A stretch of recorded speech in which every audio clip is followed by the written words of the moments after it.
Welcome, everybody. My name is Robert Barton. I will be running the logistics in today's webinar, kind of behind the scenes and everything. Today's webinar is succession planning. It's part one, a guide to farm and forest land succession planning. And it's brought to you today by the Sustainable Forestry and Land Retention Project out of the Roanoke Cooperative. Just a real quick logistics before I turn it over to our host today and the speakers. Today we'll be taking questions and answers. We will take those towards the end of today's presentation. I ask that you please enter your questions into the Zoom app by clicking on the Q&A feature. You'll find that icon down there at the menu once I stop sharing. Or you'll find it up above. You might see the menu above also, depending on how you have it configured. But please use the Q&A, enter your question, and we'll do our best to address those here after the presentation. And with that, Alton, I'm going to turn it over to you. Okay, thank you, Bob. Good afternoon, everyone. Welcome to the succession planning. Part one, a guide to farm and forest land succession. Glad to have you. First of all, I want to thank our hosts here, Forestry Extension out of NC State University, been great partners with us to host these types of webinars to provide you information on many different topics of forestry. Glad to have you. This is session one or part one. The part two will be tomorrow, who be led by Robert Andrew Brannon at the Extension Forestry as well. So today is part one, and we're great and appreciative to have Dr. Kurt Smith, and I'll do a quick introduction. Dr. Kurt Smith is assistant professor with Extension Forestry and Environmental Resources at NC State University, specializing in the area of succession planning, land retention, and heirs property. I will add a note that Kurt and I go back a good ways. While I was at the Forest Service in my career, and he was at Wake County Parks system. So glad to have Kurt on with us today. This recording today and also the one tomorrow will be placing up on our website probably maybe a week or so after Thursday. So you can check back at our website, and I'll put our website in the chat here as we go along. And I will assume it's going to be also at NC State's on-demand website as well, but Bob can correct me on that if need be. So with that, I'm going to turn it over to you, Kurt. Thank you. Okay, yeah, turn it over to me, and feel free to interject some questions or thoughts too. A lot of you know Alton and know he's a subject matter expert as well. Usually I'm talking about heirs property quite frequently. This is kind of nice to be able to talk about succession planning. I think the two are really related, obviously. I kind of put succession planning in the category of heirs property prevention, right? So frequently, a lot of these workshops we do about heirs property or people dying without a will and all the confusion and land fragmentation and family problems that causes. Frequently, we don't get into succession. We talk about sort of the history of heirs property and as you know how we got to this point. So this is great. This is prevention. And to go with this, I've also produced, this is the first time, I mean, literally like about, 30 or 40 minutes ago, it went live, a new publication, a workbook that you all hopefully will download and have access to, be able to take home, share with your friends, share with other family members to kind of walk through succession planning on your own. So I'm pretty excited about that. So obviously, you know, one of my goals as faculty here at NC State and with Extension is to try to ameliorate or slow down or lessen land fragmentation. So parcels now have been so fragmented east of the Mississippi, they're down to about 30 acres, which is pretty small from the standpoint of forestry. Forestry obviously is a huge part of business in North Carolina and really across the country, private forestry in particular, small family forest landowners. So just in North Carolina, for example, which I think a lot of our audience is from North Carolina, if I'm not mistaken, if not everybody. Agriculture is $100 billion plus industry, and forestry carves out about 30 billion of that. So it's big business, and there is certainly an overriding economic interest in trying to make sure that we don't have smaller and smaller parcels. And of course, I also know some of the folks on this webcast are coming from the heirs property workshop I did in Caswell. It's also sort of the primary means that we sort of get our wealth or accumulate our wealth is through succession planning and passing, sort of paying it forward when we die. Our kids inherit things. And so, and of course, there is a big social disparity there too, with African American landholders. Typically, on average, they're inheriting $4,000 versus $100,000 for white families in terms of inheritance. So there's it's just got a lot of different pieces to it, I guess, is one way to talk about it. But if you own land of any size in North Carolina, and you've done it for a generation or two or three, likely you care a great deal about your property, and you'd like to see it continue to the next generation. Having talked to hundreds, if not thousands, of landowners through the years, when you talk to landowners, they can see their grandfathers, put in this fence post, and this is where this happened. In some cases, even family members are buried on the property. So there's this huge sort of legacy component to small family forests and farms in North Carolina.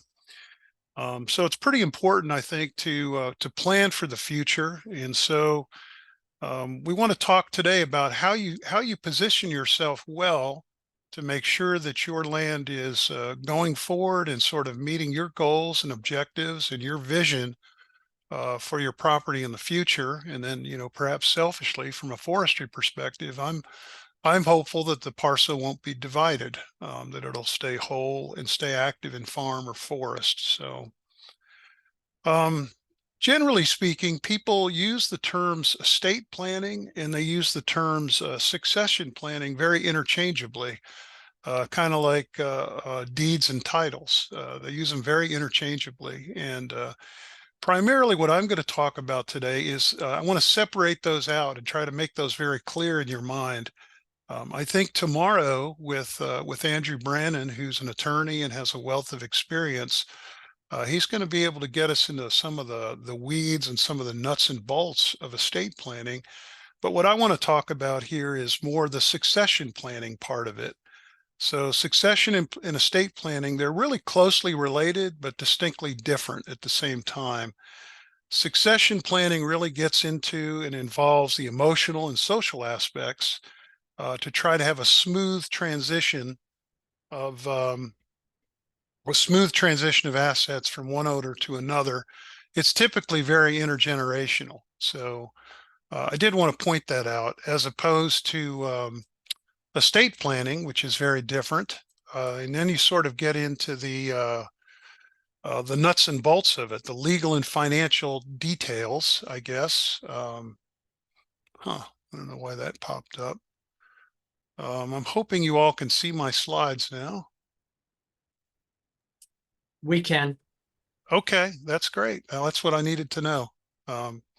Very good. I've got some strange things appearing on my screen, but that's okay. I'll go on as long as you all can see me. As long as you all can see the slideshow, we're in good shape. So yeah, estate planning, think more about legal financial details that you're going to see an attorney or a CPA and execute. Think more about almost like a critical thinking map when you think about successional planning. When you do succession planning, I think you're going to want to think mostly about the things that you value the most, for sure. Let me see if I can advance my own screen here. There we go. Why do succession planning? So just bouncing through a few slides to catch up. Yeah, when you get involved in succession planning, you want to think about what it is that you value the most. So for a lot of people, it could be income, but a lot of people, it could be sort of appreciating beautiful views, fishing in the pond, wildlife watching, all these things. Everybody has different values. So you need to sort of come to grips with that, I think, in your own sort of mind's eye about what you want to do and how you want to transfer that legacy to your future generations. One of the real, probably the hardest things to do in succession planning is considering successors. So that's going to involve probably working with children or grandchildren. And so that becomes something that can be very challenging. What we find a lot is that children aren't as interested in the property or the family forest or farm, but grandchildren are. And so often it involves sort of considering who your successors are. And then frequently I'm finding, and really in all 50 states, but North Carolina too, sometimes there's just no interest from the kids in the property. And so sometimes landowners, farm and forest owners will start to look towards donating or selling conservation easements to an organization or even outright donations sometimes. So lots of different options out there. I'll say a very quick note that succession planning can be very sensitive, could be a very uncomfortable topic for sure. And so most individuals don't really embrace the idea of taking time to think about what is the world going to be like when I'm gone. And I'll confess that I'm sort of in that camp too. It's sort of out of sight, out of mind. There's a poll question up there if you'd like to try to answer that while I'm talking just a bit more. So when you sort of start thinking about, though, it actually can create a lot of comfort in you to sort of set that aside. So really not having those things resolved can really create kind of a lot of stress. And of course, dealing with it up front, maybe 10 or 20 years before you might pass, really can be rewarding, bring peace of mind, and really bring a lot of peace of mind to your family. I think Alton could probably attest to the fact, probably the most heartbreaking thing about working with this cohort or this group is seeing families that otherwise would get along famously really split up and sort of divide over these kinds of topics about what to do with the dispossession of wealth. So with planning and effort, you can develop an effective succession plan that will assure that your land is going to go forward in the future in a way that's going to align with your values and create your legacy. But you have to invest yourself in the time in order to do that. So there's a few comments by way of introduction, but so the poll question up here is how many plan to get a will? What percentage of Americans never plan to get a will is the question. What percentage? And the options up there were 10%, 25%, 40%, and 80%. And the correct answer was, believe it or not, was 25%. They never plan to get a will. And I can sort of build on that little bit of trivia as well by saying that having sort of polled a lot of landowner groups, that in any given group of landowners that are 60 or 70 years of age, typically 40% of them have no succession plan or no will in place. So it's kind of an interesting thing. And I guess it sort of just dovetails with us not wanting to think about our own demise, I suppose, is one way to talk about it. So what is some of the difference between a succession and estate plan? I already kind of highlighted that, I think, pretty well. How to begin, I'll encourage you by using the publication that you're being sent to. It's a workbook that will explain really simply with about 15 or 20 pages, a lot of the terminology. And then it'll actually provide live worksheets you can work off of, as well as even download, and you can even type into those things and fill the forms out on your computer, or you can print them out and do them by hand. So estate planning, again, is sort of that human side, that preparation, that thinking map before you go to the formal side, which is going to be lawyers, wills, and trusts that are going to execute these documents for you. Sometimes they do it at a set fee. There's lots of people will do wills for a set fee of $500 if they're simple, but most landowners have fairly complicated estates, and so it can really range a lot higher.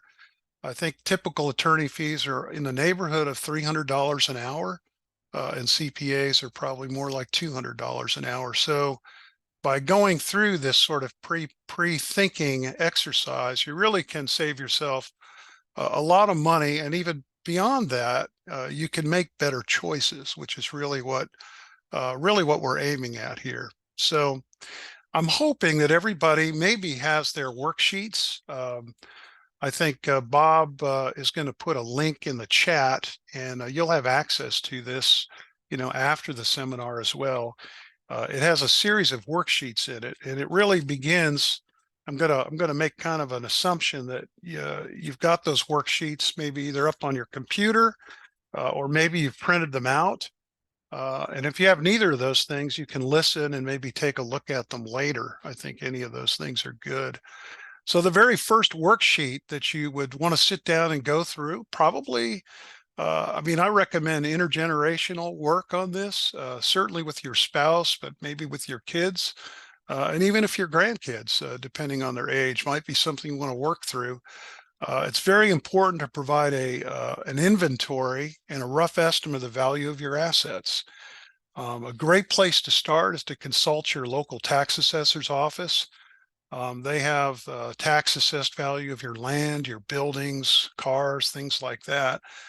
So that's a great place to begin to fill out this first worksheet. And then as you go through this worksheet, I'll just point this out sort of in passing and rather quickly relating to this first worksheet on estimating the value of your assets. You're going to want to take a peek at this. Don't just throw it in your safe or your drawer. You're going to want to take a peek back on it every 5 years. Your values will change, your property, your acquisitions will change. So it's kind of like any plan, whether you're in business or government, you want to update it at least every 5 years. So this first worksheet will take you through your real estate, give you blocks in there to fill out estimated values, the parcel, the tax IDs, description of the building, the address. So these things are doing good things for you. They're, you're going to write in there things about square footage, the type of building, but you're also going to record debt and obligation, whether it's free and clear or whether you own it at 100%. There'll be additional blocks in there in that first worksheet where you can look at your equipment. Frequently, farm and forests have considerable equipment worth, in some cases, if not tens of thousands, hundreds of thousands of dollars, to list that equipment out and its value. There's a blank in there, a box to fill out your timber, things to do with crops, feed, livestock. And then, we're talking about, the sort of the obvious things, your buildings, your land, your crops, but it also gives you a place to list out your bank accounts, any CDs, certificates of deposit you might have, listing out what might be sitting in your safety deposit box, family heirlooms, jewels, a place to list out your life insurance policy and the company, who owns it, the beneficiary, the value, all your mutual funds, and then maybe anything to do with your retirement or employee benefits. Frequently, landowners may have a government pension or 401k or those kinds of things. And then it gets right down to sort of kind of minutia, I think, but still very important for you to assess the total value of your estate, but also to give a really good reckoning and a good measuring stick for your heirs, right? So you can list in there tools of all kinds, furniture, appliances, jewelry, gems, precious metals. And then also, especially if people own larger parcels of land, you can get into average annual maintenance costs. So you could include in there, if you're trying to keep hardwoods down and grow a pine stand or vice versa, herbicide treatments. You can put in their cost of doing pre-commercial thinning, all those things that come up, on an annual basis, that kind of thing. So that could be kind of that can be more of a lengthy exercise than you might imagine. Or maybe you can imagine, since I've gone through that. That can be quite a lot of information to pull together from various sources, but it's an exercise worth doing. It's an important exercise for sure, and for certain. So I'm going to take a little sip of water here, and then we'll press on. And if you've got your worksheets handy, we can pull up worksheet number 2.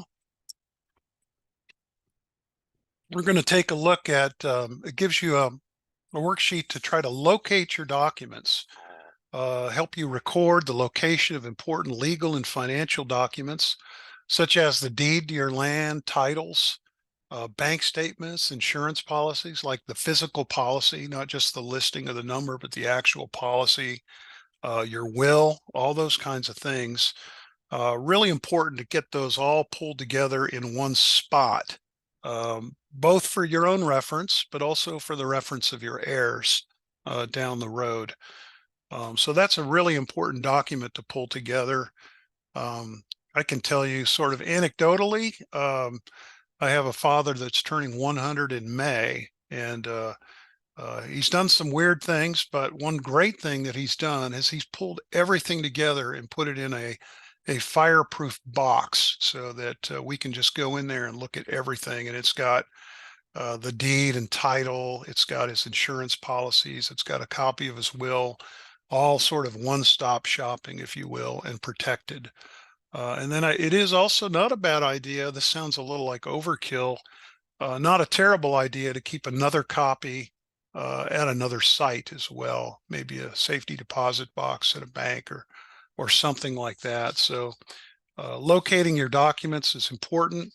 Other things you might put in there could be, I mentioned wills. You might want to put in medical records, your durable power of attorney, your medical power of attorney if you become incapacitated, have a stroke or whatever, birth certificates, any lease agreements that you might have that nobody would really be aware of. Maybe somebody's farming your land, or maybe somebody has an easement, perhaps a management plan for your property or your forest.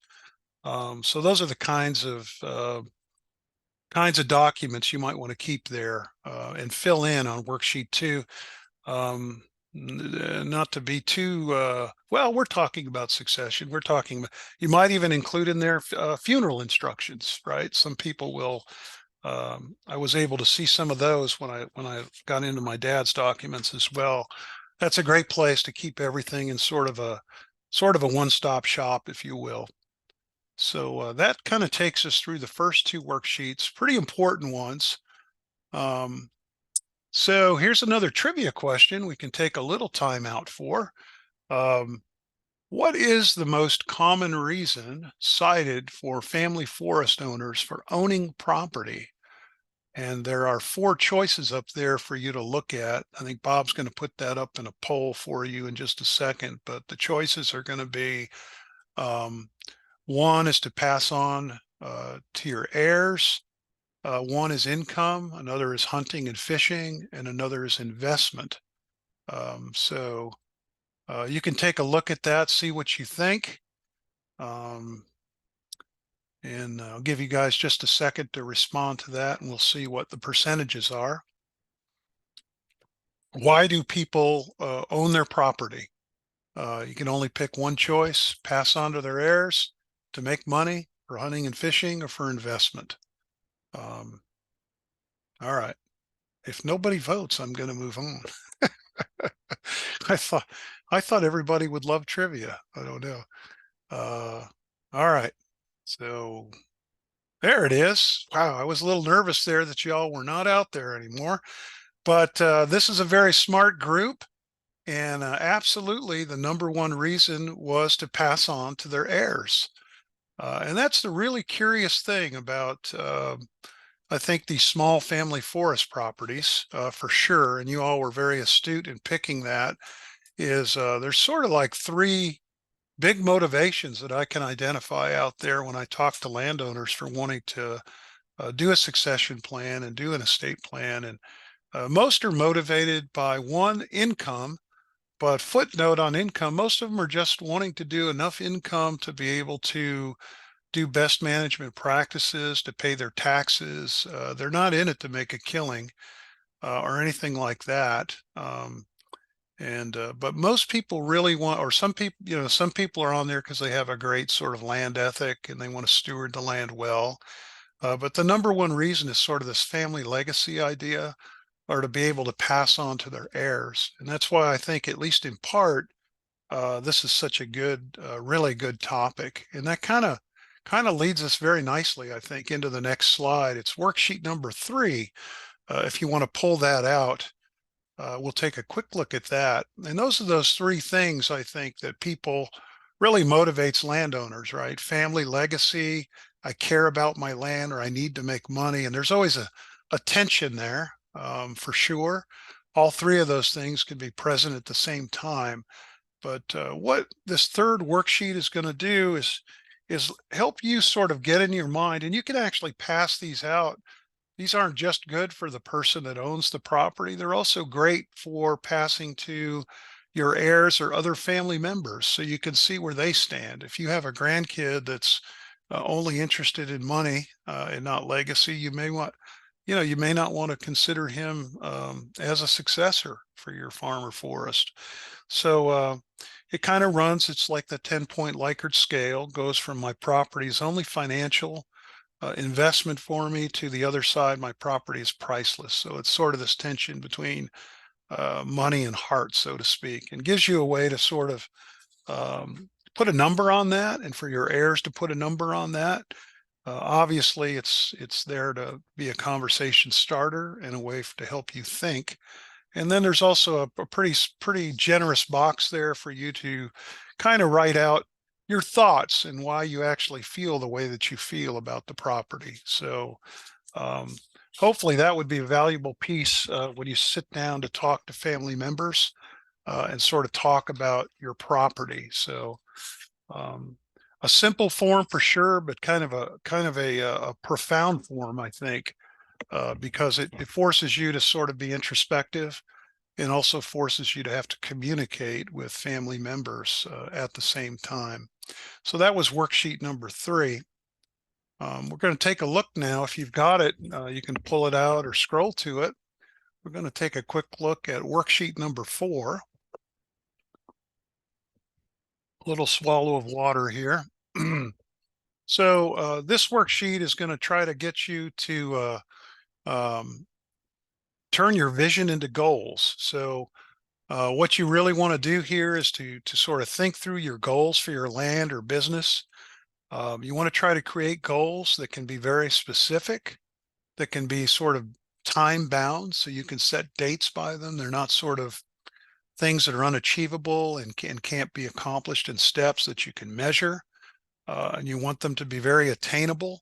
So time-bound goals are typically really valuable because they hold you accountable for completing tasks or steps.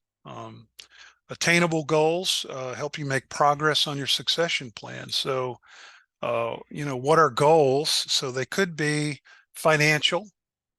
Your goals could be, I want to increase the profit for my forest by 20% in the next 10 years. I want to get enough timber to be able to cut and provide for my college kids' education. I hear that quite a bit. Your goal might be related more to management, such as in 10 years, my goal is to have my grandson know what the heck he's doing and be able to take over the family farm or forest. And of course, in that, you might want to record steps as well to get there. And typically for most folks, it winds up being a combination of both financial and management goals that kind of filter into your vision. So when you pull out that worksheet number 4, you'll see it's going to help you think through your goals over the next 5 years. It's going to help you write down and put in paper maybe what you'd like to see happen with your business or property over the next 10 years. So examples given in the worksheet are, in the next 5 years, maybe the steps you need to take to get to your retirement. Over 10 years, you may want to have goals and steps on how to select a successor. So that might mean hiring my grandson to take over the operation part-time, or showing him the books, all that kind of stuff. And then over 20 years, you might have a plan in there to transfer ownership of your property or business. And then there's another blank in there where you might want to put in major challenges to execute my succession plan. So you may want to note, like if you're anywhere close to Raleigh, you may want to note things like development pressure, or my grandkids, they don't give a care about my property. And, maybe that's something you can work on over 10 or 20 years. People change, and what they're interested in changes. So we see that happen a lot as well. So that's worksheet number 4. So if you've got your worksheet, if you want to pull up number 5, this is a part of the workbook that will give you a chance to look at planning your retirement. And I have to sit down and fill this book out myself, come to think of it. But this is a form that'll help you focus on your retirement, and gives you a place to record things like your long-term care needs.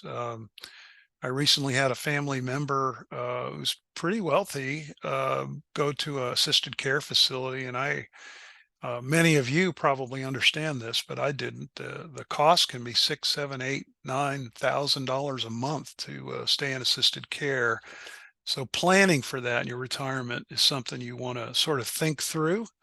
That's on the sort of the depressing side. On the positive side, thinking through your retirement might involve coming up with enough money and time to travel the world in a year, or completing certain projects on the farm and forest, or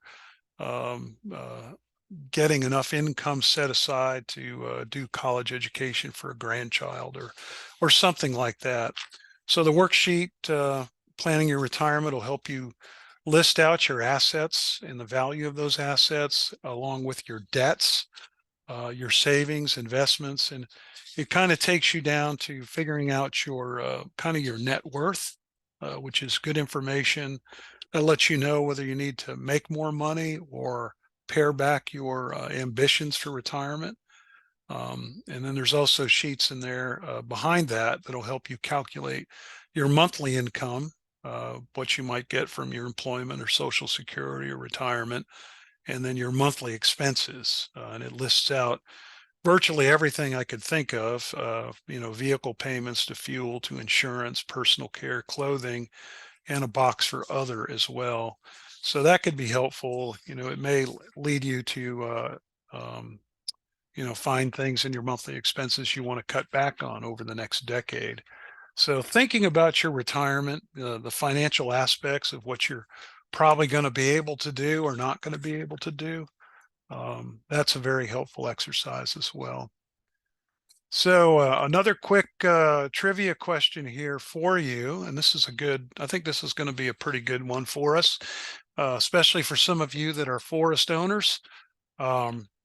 Which percentage of you forest landowners out there, or what percentage do you generally think have a written management plan?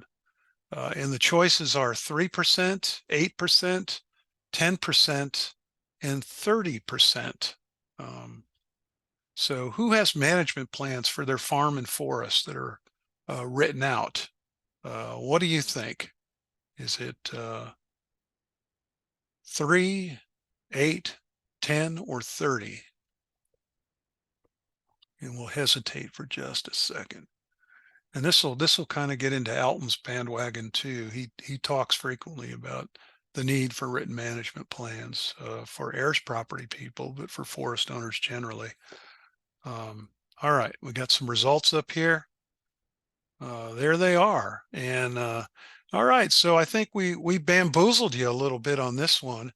Not to anybody's liking, but the answer is 3% actually have a written management plan, which I think is rather shocking. And so my encouragement with this slide and this bit of trivia is I think it is really, really an important thing for succession planning and for thinking about estate to involve, sort of set up the next generation, or even the current generation if property is co-owned, what written management plans do is they sort of get property owners beginning to think about what this place could be. You know, how much timber I could produce, or pine straw, or an agribusiness, those kinds of things. Sort of creating a vision. When people have a vision of what a property can be through a written management plan, it tends to bring families together. It tends to bring interests together. And then it tends to get them thinking about the future, which is sort of um, hidden code for succession planning, and then to execute documents for that future. So my encouragement, if you're one of the 3%, hats off to you. If you're one of the 97%, get with a professional, a forester, if you're looking for forest land, and or generate a written management plan for your property, and paint a vision. Paint a vision for what your property could be. All right, well, we're going to move on now to worksheet number 6. This is going to help you cover annual and recurring activities. Focus on currently on who does what on your land and what professionals do you work with. What is the timing of any of the management activities? So when do I pre-commercial thin? When do I spray herbicide? When do I regrade my roads? Those kinds of things. Overview describing any of the permits you might have placed on your land, and then any changes you might have in your management structure. So these are recurring activities, and this is a pretty valuable thing to sort of get a handle on. Some of the examples are in there are maintaining roads for recurring activities that happen annually. Maybe a road easement could be recorded under permit, leases, and agreements. Management of the property, you might want to record the name of your forestry consultant. If you have a consulting forester, or maybe somebody from the local Forest Service that kind of tends or looks in on your property, you may want to list them out under these annual recurring activities. They come out every 3rd year and look over my timber again, or look at the growth rates, or look at what we need to do. So that can be a helpful worksheet. And let me just stop for just a half second and say, this stuff comes off a bit like a prescription. It's really not. Not every form is for everybody. So what you do is you pull through and you work on the worksheets that make sense to you and that are helpful to you. If there's some you need to leave out, or some you even need to add things to. So this isn't a perfect recipe, but it's a pretty good recipe for putting together a succession plan. So moving on to worksheet number 7. This is the one that's kind of weird and kind of uncomfortable, but it's really the heartbeat of the heart, if you will. This is planning a meeting for your family, and I've kind of combined really worksheets 7 and 8. If you've got those, putting together your meeting logistics and a meeting agenda with minutes. So what do I mean by that? A meeting. Who am I meeting with? Why am I meeting? You want to put together some kind of meeting, preferably intergenerational people that are going to have an interest in your land, in meeting your goals. So that could be a lot of different people. It could be with somebody that you expect will buy your farm, or it could be with grandchildren, or it could be with just a number of different people, a nonprofit organization. But you want to plan a meeting, and to do that, here's some suggestions on how to pull that together. We're at NC State University in government. Boy, we know how to plan a meeting, so we don't necessarily need this sheet. But if you're not familiar with that, you want to think about the logistics of your meeting, such as the date, time, location, who you want to attend, and then put together kind of a rough draft of the invitation, maybe a range of dates for people to consider. You don't want to just pick up the phone and say, hey, come over for coffee and we'll sit on the porch and talk. You really kind of want this to be maybe one and done, a nice clear-cut meeting. So to do that, typically creating an agenda is a really helpful thing. So a couple of worksheets. Worksheet 7 helps you look at those logistics.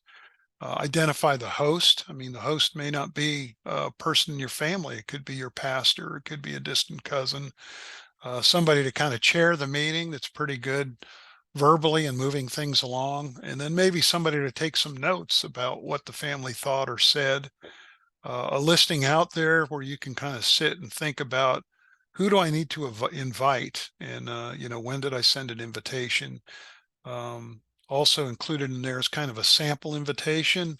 If you're like me and don't want to sit around and wordsmith for half a day, there's just kind of a template there for you, kind of the when, where, what kind of a thing. And you're welcome to sort of copy that. And then with that too is a sample agenda in worksheet number 8 that you can look at. So again, you just want an agenda. Maybe recording decision points is really the only important thing you need. And then also if there's any action items you need to follow up, like further research about X, Y, and Z, the value of the parcel down by the river or something like that. So this is kind of giving you a sandbox to work in, to think about those meeting things. Pretty simple. The hard stuff is really sitting down and meeting with folks and kind of hearing their thoughts, I suppose, particularly if you get into families and the like. So press on a little bit. Real quick trivia. What is the average age of a landowner?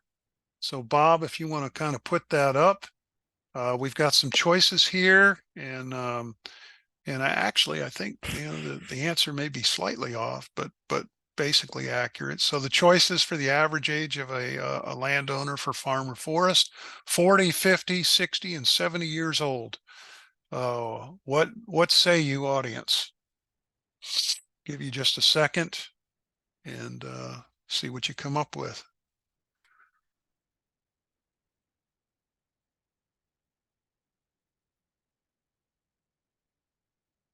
And we'll see what we get. All right, so you guys nailed it. It is 60. That's right. And I think it's actually probably closer to 65 or 63. So the point really being that most of the people that are at the controls are old.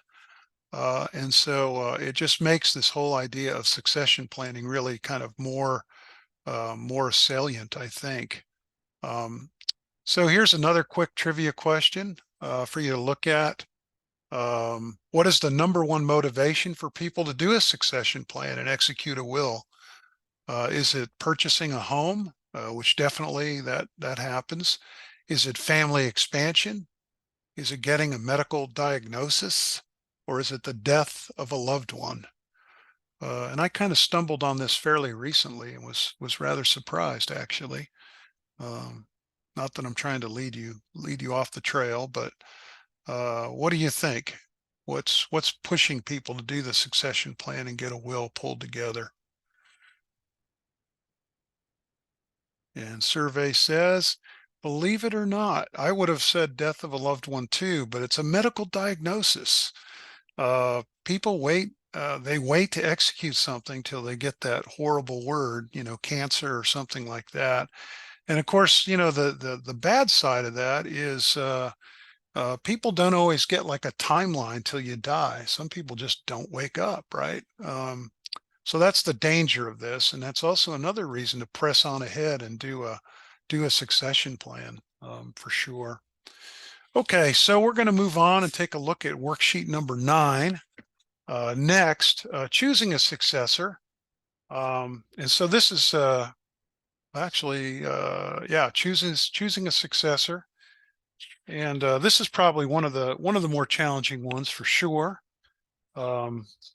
So when you think about doing that, you definitely want to consider things like who is able to actually run my business. What are some of their character traits? Maybe their life situation is such, they live in Chicago, they're not interested in X, Y, and Z.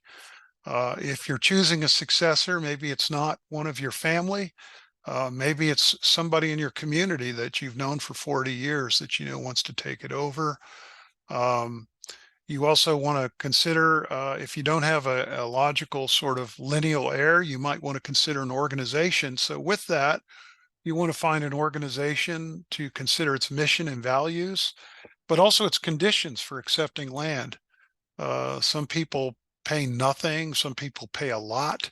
Some people accept it with a tremendous amount of conditions and some with very few. So you want to be very honest, I think, in your assessments. And worksheet 9 will give you a chance to kind of work through successors and try to figure out who you want to take it over for sure. So things to look at.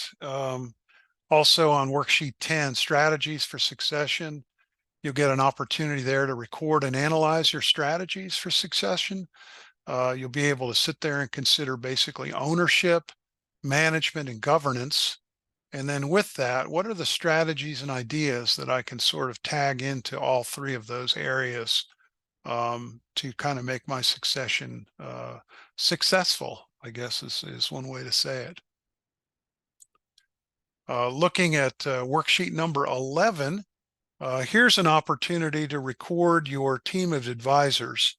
So this is really important.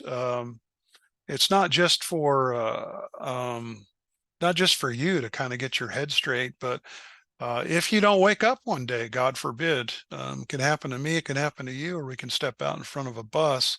It'll be very helpful for somebody to look at your succession plan and see who have you been working with. So this gives you an opportunity to list out who is your attorney, their phone, their email, why you picked them or why you didn't. Who is your accountant? How long have they been your accountant? Have they done a good job? Do you have a financial advisor? You can list them out here. This same worksheet, you'll get a chance to list out your insurance agent. If you've hired a consultant, maybe a consulting forester, for example, but could be a consultant in virtually anything. You can list them out here. And then I put other in there because there could be categories like your pastor at your church or a trusted member of the community or something like that you might want to list there in worksheet 11. So that's another piece to kind of pull together your succession plan. Moving on, here's worksheet number 12. This is a place to actually list out your legal and financial instruments. So this is really important. This probably is stuff you'll pull together with your estate plan as well. So you'll be able to list out your will, the location of the document, any bequest lists, my silver is going to go to my, whatever, my sofa is going to go to my cat, whatever. Place to list out life insurance policies, health insurance policies. A lot of people have long-term care policies now to sort of offset that $7,000 or $8,000 a month that I was talking about with assisted care. Place to list out ownership structure, any operating agreements you might have, any buy-sell agreements you might have, any trusts that you might have. I'm not one of those, but there's more people out there that are part of trusts than I ever realized. A place to list conservation easements if you have one on your farm or forest, and then a space for other legal documents and some space to just add your own notes that you might want to add. So just an attempt to be pretty full-orbed and give you plenty of space to try to list out those financial instruments. So moving on, believe it or not, to I think probably the very last and then maybe one of the most, I said that about a couple of different sheets, I suppose, but an extremely important worksheet is worksheet number 13. So this is where you really sort of record and make your timeline. So this is actually the thing. So this transition timeline and goals, you're going to record what you would really like to see happen and milestones for your succession plan. So in there, you might say next year, my goal is to speak to everybody in my family about what ifs and whatnot in the, should I pass. In year 2, it might be identify a successor to my property, and here's the steps. I'm going to talk to X, Y, and Z. I'm going to talk to X, Y, and Z. I'm going to talk to X, Y, and Z. And then there's blanks in there, to continue to write out goals and a timeline. Again, we talked about sort of attainable goals and time-bound goals. So you can write in there for 3 years, 5 years, 10 years, 40 years, whatever you want to do, and sort of make a record of that. And then you can check back to see how you're doing. Gosh, I wrote all this good stuff down after this guy did a webinar and I haven't done a thing since. There's also a box here so you can record important events for your succession plan. When I'm going to have an annual meeting, agendas, advisor meetings with you can record when you've met with your accountant, attorney, insurance agent, consultant, etc. You can list out your taxes, who prepares my statements, who submits my taxes, any annual giving that you might have, that kind of thing. You can list all that out, informing that timeline. So that kind of takes us through the workbook, the worksheets. And again, I just want to highlight that not every, if the worksheet makes no sense to you, don't fill it out. But all these things are designed to give you a place to express what sort of the body of evidence of people that have been doing succession plans need to list. So they're worth at least taking a look at and then pulling from those worksheets that are helpful. And again, what is the purpose of really succession planning? What is the purpose of the workbook? It's to cause you to think. It's to cause you to communicate with partners, friends, and family. And it's also to prepare you for the hard work. Well, actually, it shouldn't be hard work if you do a good succession plan, for the costly work of starting to talk to a professional, your lawyer or CPA. Because honestly, if you go in that office, they're going to come back, they're going to ask you for these things. They're going to ask you these questions. And what I frequently say to different groups that I'm working with is, you don't really want to sit around and talk about my ideas and things like that at $300 an hour. You kind of want to at least be clear in your head about what I want and who I want to do it and the timing of such things. So hopefully that'll kind of walk you through. We're a little crunched on time. So the good news is we have Andrew Brannon is coming tomorrow for this webinar. So I'm hopeful, if you haven't signed up for tomorrow's webinar, that you might do that, because he's really going to help you with the stuff that gets into that. How do I translate my succession plan into legal architecture that's actually going to help transfer my wealth and manage my property?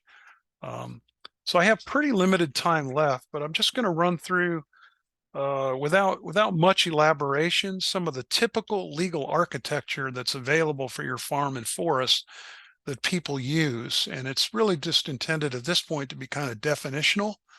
And then this will give you some good follow-up questions you can ask for Andrew tomorrow, who's very conversational. So the first one is very common. It's just forming a general partnership. And again, these are sort of architecture for your farm or forest. So it's established, a general partnership is established as a for-profit entity. You have to file a tax form in addition to doing individual taxes. So the partnership doesn't pay the taxes, the individual does, but there is still a filing for the partnership, and there is no sort of liability protection. So if one of your partners screws up, at least in theory, they can come at your assets. Then there's what they call a limited partnership.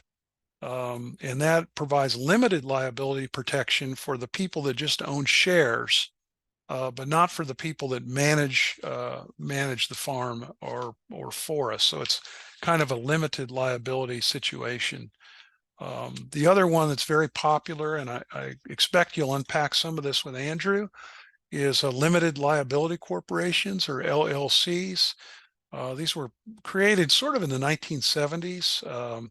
Kind of creates a for-profit entity and provides liability protection for your farm or forest or your business in a very flexible structure that sort of looks like the general partnership, but owners or members of the LLC avoid personal liability. And so What does all that mean? That means if one of my people in the partnership or the person I'm doing my business with, runs over somebody or hits somebody with a tractor, they're not going to take all your assets because the LLC is its own entity. So they can't sue the LLC. They can just sue you. So it's a way of sort of having liability protection. Then there's also under LLCs, there's also S and C corporations, forming corporations, I guess I should say.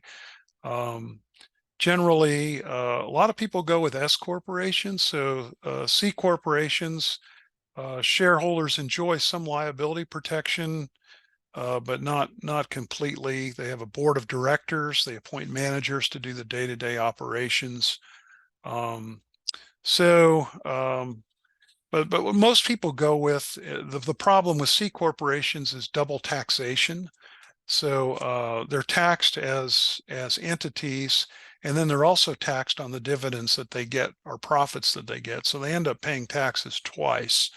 But sometimes forming a corporation is important if you have a large number of people involved in it, because S corporations, which are probably more favorable, they limit the number of people that can be involved in the corporation. So S corporations avoid double taxation. So you essentially are just shareholders are paying on their profits, not twice, so to speak. All right, so I think the only other things I was going to talk about, but I'm going to leave it for Andrew tomorrow, is just talking a little bit about trusts, which are fairly complicated. They're a great tool. They're very flexible, and I think Andrew will unpack that well, but that's another form of transferring wealth and a form of ownership. You have a grantor, creates the trust and its provisions, and the trustee, which can be the same or different people, will manage the assets and its provisions. So I encourage you to talk a little bit. It's a great tool for transferring property while you're alive or even after. Trusts are valuable if you have young people or people that can't make good decisions, like because of drugs or mental illness or special need. Sometimes they're used to retain money from the estate for all the grandkids get a college education, that kind of thing. Very flexible tool used in estate planning, but they have to be constructed really carefully, and it has to be done with an attorney. In fact, I would say it's almost a dangerous thing to talk about it and give advice sort of off the cuff. If you do create a trust, you need to put very careful thought into it. You need to work really closely with legal advisors. There are, irrevocable and revocable trusts. You can ask Andrew about some of that. But trusts do sometimes help you avoid some taxation. A lot of states have what they call the death tax or inheritance tax. North Carolina is not one of them, but there's about 17 states that do, in addition to federal death taxes. But you have to have your estate worth well over 13 million for that to kick in, which that could be you, but I'm going to guess it's not. So I just wanted to breeze through that because we're really sort of past time. Yeah, the only other thing I'll mention really quickly, and then I think I'll stop sharing my slides, is you also want to establish a power of attorney for your health care in case you can't make decisions, and a power of attorney to make your business decisions should you become incapacitated, execute your succession and estate plan. So I think with that, I'm going to go ahead and stop sharing and maybe kick it back over to Alton and Bob for whatever time we might have, which isn't much. If you email me questions, I can certainly, between Alton and myself and maybe Bob, we can answer questions via email as well. So we do have a couple questions, Kurt, if you have a moment to get to those. Yeah, we can give it a try if you want to Okay. So You the want me to? first question is from Joe Dietzel, and he's wondering, what are the organizations that offer timber management as a service and ones that you can trust, I believe is because it's service Well, trust. so I'll jump out on this and say, and I'm going to look to you two guys to jump into this question. So my pat answer for that is work with a consulting forester. And so they'll know the people that are reputable. I think maybe what the question's getting to is I get a lot of people say they get all kinds of offers for their timber. And then after it's been cut, they realize they got 30 cents on the dollar for their timber because they responded to something in the mailbox or a phone call. Consulting foresters, if you hire one, they'll manage the whole process. And I think, Bob, you can correct me or Alton. I mean, typically your returns for the private landowner can be 8-9% more than if you didn't hire a consulting forester. So that would be my go-to answer. I don't, you guys want to elaborate on that? I'd be happy to. I mean, Alton can talk about, he was an employee of one of the trusted organizations, the North Carolina Forest Service. Also, North Carolina Cooperative Extension Service is a organization that landowners can turn to for timber management advice and assistance, or the North Carolina Forest Service. Yep. Yeah, Yep. the other, but this is probably where Alton's going, so I should probably just shut up. But what I hear frequently is just sort of a common sense advice is go to your county forester or county and ask them who is reputable in the area. They may not tell you directly, but they may sort of indirectly kind of point you to people that are good and you know, timber cutters and buyers you should avoid. But let me be quiet. Alton was getting ready to say something. No, you guys are right on point. I just had this conversation the other day with a landowner, and you know, we've always recommended consulting foresters or recommending some resource agency, whether it's cooperative extension, extension forestry, whether it's your natural resource conservation service. You want to start there at least. And then when you actually get into the management of the land itself, for forestry, definitely want to reach out to those consultant foresters and talk with them. And, you know, selecting one of them is just like selecting any other contractor. You know, it really goes with having that conversation with them and, you know, to see if you all kind of, as they say in the old days, G and H together. You know, you got that good gut feeling that, hey, you know, I can work with this person, or you may have a family member or a community member or someone out of the project that's worked with consulting foresters and you get referrals. So, you know, that's another way to kind of affirm this is a good firm to work with. Yeah, the other piece I can just throw in there too is the North Carolina Forest Service maintains a list of consulting foresters. So if you go to their website, you can click on that, and that gets you started with a list that is, I believe, is separated out geographically too, so you can kind of figure out who's working in your area. Yeah. I would start there, and then I would actually follow that by talking to Forest Service folks to see what they think about, you know, these consultants. Yeah, so you can, I posted in the chat the link to both the North Carolina Forest Service as well as NC State Extension, and both sites link to the consulting forester list that's maintained by the State Forest Service. Our next question is from Angela Smith, and she's wondering, where do I find information about easements on my property? Ooh. Um, you guys jump in. Easements would be recorded. So you would go to your county tax assessor's office, and there should be a recording of an easement there. So that's where I would start, is in the county. Most things sort of originate and end with the county, with county government. Yeah, I would assume it would be with the record of deeds you could turn Right. to find that information. Last question we have is from Sybil Barco. She says this gives some good ideas for who to start the conversation with family about heirs property we have.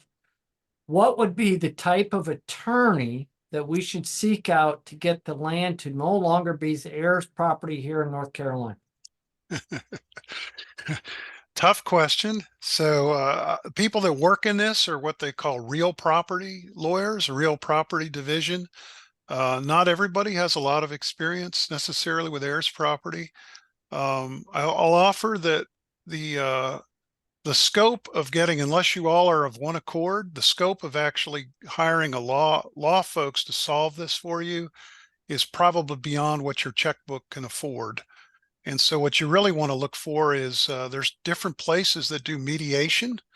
Now, frequently, if you go to a mediator, they make you sign a document that says, I'll agree to the results of the mediation, so that the result gets honored by everybody. But I would pursue things like that.